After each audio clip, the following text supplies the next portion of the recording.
2005 के पहले जो आतंक पाखंड पूरे बिहार में चल रहा था, उस आतंक पाखंड को हटाएंगे, इसी के आधार पे जेडीयू का निर्माण हुआ था। और दुख इस बात का है कि नीतीश जी फिर से बिहार को, जो लोग उस समय के आतंक पाखंड के जिम्मेवार थे, उन्हीं के हाथ में सौंपने का निर्णय करते। जेडीयू और आरजेडी के लोग तो शुरू से इस बात के प्रयास में हैं। इन लोगों की मंशा अब तक रही है कि आरक्षण का जो जहां से प्रस्ताव शुरू हुआ और जहां तक परिणति गई, इसमें कहीं कोई बाधा खड़ा करे ताकि हम इसी को इशू बनाकर जनता के बीच चले जाएं कि देखिए हम तो देना चाहते हैं। यह भी एक जांच का विषय है कि जो लोग भी कोर्ट गए हैं, कोर्ट ले जाने में इस विषय को कहाँ किनकी भूमिका है।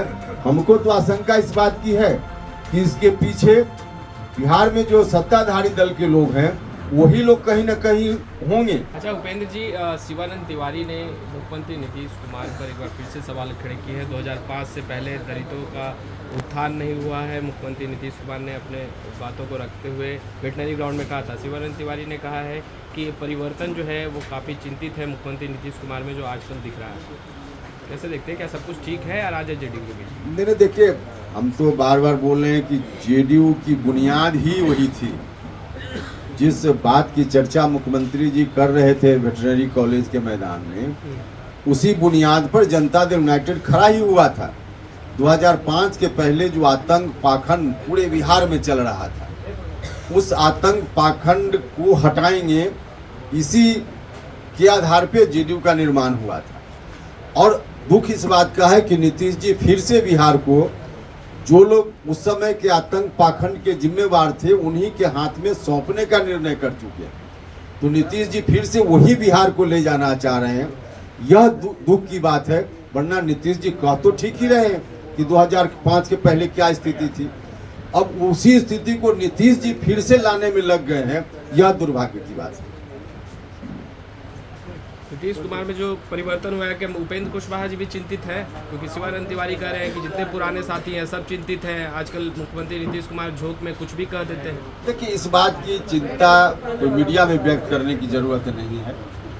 यह पक्ष अलग है, जो राजनीति से अलग का पक्ष है, व्यक्तिगत पक्ष है, पॉलिटिक्स का यह पक्ष नहीं है। इसलिए उसकी चर्चा हम मीडिया में करें, जो राजनीतिक बात होगी उसकी चर्चा करेंगे।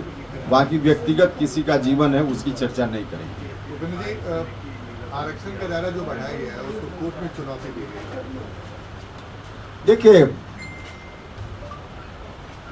जेडीयू और आरजेडी के लोग तो शुरू से इस बात के प्रयास में हैं। इन लोगों की मंशा अब तक रही है कि आरक्षण का जो जहां से प्रस्ताव शुरू हुआ और जहां तक परिणति गई, इसमें कहीं कोई बाधा खड़ा करे ताकि हम इसी को इशू बनाकर जनता के बीच चले जाएं कि देखिए हम तो देना चाहते हैं।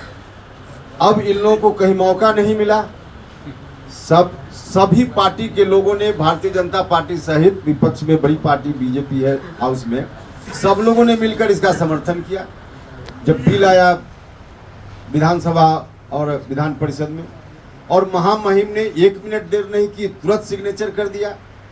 तो अब इन लोगों को लग रहा है कि कहीं अवरोध आ ही नहीं रहा है। सब लोग सर्वसम्मत से इसको पारित होने दे रहे हैं।